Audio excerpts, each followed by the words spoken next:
Guys, how to clean app folder, app data folder which is not required to your system. So first click to start, enter the run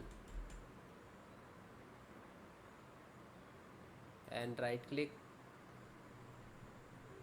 You just open it, simple, just double click to open run.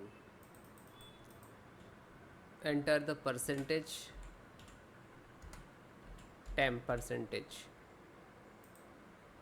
This is command temp percentage temp, and then click to OK. Then open this temp file. After that select all and shift delete. This is not required for your system. After that you can see this is deleting,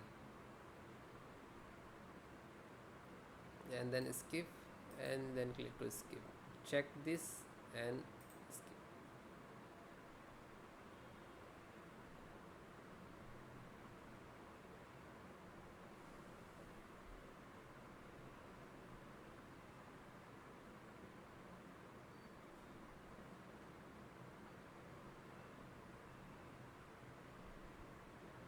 After you can, this is delete, and then close it.